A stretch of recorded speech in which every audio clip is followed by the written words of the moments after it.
Hi friends, എല്ലാവരും സുഖമായിരിക്കുന്നു എന്ന് വിശ്വസിക്കുന്നു.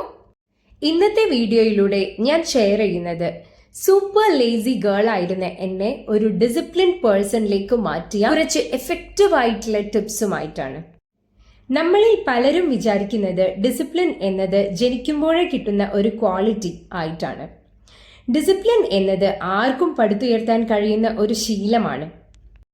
മടിയനായ ഒരാളിൽ നിന്ന് അച്ചടക്കമുള്ള ഒരാളിലേക്കുള്ള മാറ്റം വലിയ ലക്ഷ്യങ്ങളിലൂടെയല്ല, ചെറിയ ചില സിസ്റ്റങ്ങളിലൂടെയാണ് സംഭവിക്കുന്നത്. ഇന്ന് നമ്മൾ നോക്കുന്നത് അതിന് സഹായിക്കുന്ന 9 പവർഫുൾ ജാപ്പനീസ് ഇൻസ്പയർഡ് ഹാബിറ്റ്സ് ആണ്. ദ ഫസ്റ്റ് ടിപ്പ് ഈസ് ഇറ്റിയോജിമെ, ദ ക്ലാപ്പ് റീസെറ്റ്. നമ്മുടെ മനസ്സ് മടിയിലേക്ക് പോകുമ്പോഴോ ജോലി മാറ്റിവെക്കാൻ തോന്നുമ്പോഴോ കൈകൾ കൊണ്ട് ജസ്റ്റ് ഒന്ന് സ്ട്രോങ് ആയി ക്ലാപ്പ് ചെയ്യാം. ഇതൊരു മെന്റൽ റീസെറ്റ് ബട്ടൺ പോലെ വർക്ക് ചെയ്യും. ഈ ക്ലാപ്പിനോടൊപ്പം സ്റ്റാർട്ട് നൗ എന്നുകൂടി പറയുകയാണെങ്കിൽ നിങ്ങളുടെ ബ്രെയിൻ പെട്ടെന്ന് ആക്ഷനിലേക്ക് വരും. The second tip is clean space equals clear mind. നമ്മുടെ ചുറ്റുമുള്ള മെസ് മനസ്സിനും ഭാരമാണ്. ഒരു ക്ലീൻ ഡെസ്കും ഓർഗനൈസ്ഡ് റൂമും ഉണ്ടെങ്കിൽ ഫോക്കസ് താനേ വരും.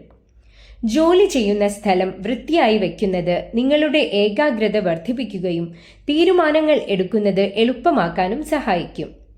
റിമെമ്പർ, അച്ചടക്കം ആരംഭിക്കുന്നത് നിങ്ങളുടെ മനസ്സിൽ നിന്ന് മാത്രമല്ല, നിങ്ങളുടെ ചുറ്റുപാടുകളിൽ നിന്നുമാണ്. The third tip is build rituals. Motivation എപ്പോഴും നമ്മുടെ കൂടെയുണ്ടാകില്ല. അതുകൊണ്ട് കാര്യങ്ങൾ എളുപ്പമാക്കുന്ന ശീലങ്ങൾ ഉണ്ടാക്കുക. ഉദാഹരണത്തിന്, വ്യായാമം ചെയ്യാൻ തലേ ദിവസം തന്നെ ഡ്രസ്സ് എടുത്തു വയ്ക്കുക. പഠിക്കാൻ ഇരിക്കുന്നതിന് മുൻപ് തന്നെ ഡെസ്ക് വൃത്തിയാക്കി വർക്ക് സ്പേസ് റെഡിയാക്കി വെക്കുക. തടസ്സങ്ങൾ കുറയ്ക്കുക. തുടക്കം എളുപ്പമാകും. പുതിയ ശീലങ്ങളെ ജീവിതത്തിന്റെ ഭാഗമാക്കാൻ സഹായിക്കുന്ന എഫക്റ്റീവ് ആയിട്ടുള്ള ടിപ്സ് ഇതിനു മുൻപ് ചാനലിൽ അപ്ലോഡ് ചെയ്തിട്ടുണ്ടായിരുന്നു. അതിന്റെ ലിങ്ക് ഞാൻ ഡിസ്ക്രിപ്ഷൻ ബോക്സിൽ കൊടുക്കാം, ഒന്ന് കണ്ടു നോക്കൂ. Fourth tip, remove distractions. Reels കാണുന്നതും അനാവശ്യമായ നോട്ടിഫിക്കേഷനുകളും നിങ്ങളുടെ ശ്രദ്ധ നശിപ്പിക്കും. മടിയുടെ പ്രധാന കാരണം ഇത്തരം താൽക്കാലിക സന്തോഷങ്ങളാണ്. ഫോൺ ദൂരെ വെച്ച് ശ്രദ്ധ കേന്ദ്രീകരിക്കാൻ പഠിക്കുക. ഡിസ്ട്രാക്ഷൻസ് കുറച്ചാൽ തന്നെ ഡിസിപ്ലിൻ ജേർണി ഈസിയാകും. Fifth tip, the 5 minute rule. ഏതൊരു ടാസ്കും തുടങ്ങാനാണ് ഏറ്റവും പ്രയാസം. അപ്പോൾ മനസ്സിനോട് പറയുക, ജസ്റ്റ് 5 മിനിറ്റ് മാത്രം ഇത് ചെയ്യും. ഒരിക്കൽ നിങ്ങൾ സ്റ്റാർട്ട് ചെയ്താൽ ആ മൊമെന്റം നിങ്ങളെ മുന്നോട്ട് കൊണ്ടുപോകും. Once you begin, momentum takes over. Sixth tip, juzu game. നിങ്ങളുടെ കൺസിസ്റ്റൻസി നമുക്ക് വിഷ്വലായി ട്രാക്ക് ചെയ്യാം. നിങ്ങളുടെ പുരോഗതി ഡെയിലി ഒരു കലണ്ടറിൽ മാർക്ക് ചെയ്യുക. ഒരു ദിവസം പോലും വിട്ടുപോകാതെ ആ ചെയിൻ പൂർത്തിയാക്കാൻ ശ്രമിക്കുക. ഈ ചെയിൻ എനിക്ക് ബ്രേക്ക് ചെയ്യരുത് എന്ന വാശി നിങ്ങളെ മുന്നോട്ട് നയിക്കും. ഞാൻ കാര്യങ്ങൾ കൃത്യമായി ചെയ്യുന്ന ഒരാളാണ് എന്നൊരു ഐഡന്റിറ്റി ഇത് ഉണ്ടാക്കിത്തരും. Seventh tip, embrace the fear. പരാജയപ്പെടുമോ എന്ന പേടി കൊണ്ടാണ് പലരും കാര്യങ്ങൾ മാറ്റിവെക്കുന്നത്. ഏറ്റവും മോശമായി എന്ത് സംഭവിക്കാം എന്ന് ചിന്തിക്കുക.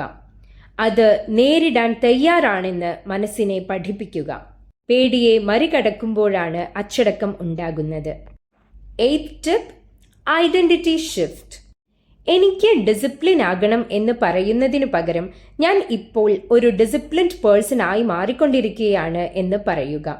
നിങ്ങളുടെ ചിന്താഗതി മാറുമ്പോൾ നിങ്ങളുടെ പ്രവൃത്തികളും താനേ മാറും. Ninth and the final tip is start ugly, start slow. Perfection വേണ്ടി വെയിറ്റ് ചെയ്യരുത്. കുറച്ച് മോശമായാലും ശരി, സ്ലോ ആയാലും കുഴപ്പമില്ല, തുടങ്ങുക. ഒന്നും ചെയ്യാത്തതിനേക്കാൾ നല്ലതാണ് കുറച്ചെങ്കിലും ചെയ്യുന്നത്. ഡിസിപ്ലിൻ എന്നത് ഒരു ഒറ്റ ദിവസത്തെ മാറ്റമല്ല, അത് ദിവസവും ചെയ്യുന്ന ചെറിയ കാര്യങ്ങളാണ്. ഇതിൽ ഏത് ഹാബിറ്റാണ് നിങ്ങൾ ആദ്യം ട്രൈ ചെയ്യാൻ പോകുന്നത്? കമന്റ് ചെയ്യൂ. Remember, you are not behind in life, you are just getting started. Keep smiling, stay inspired.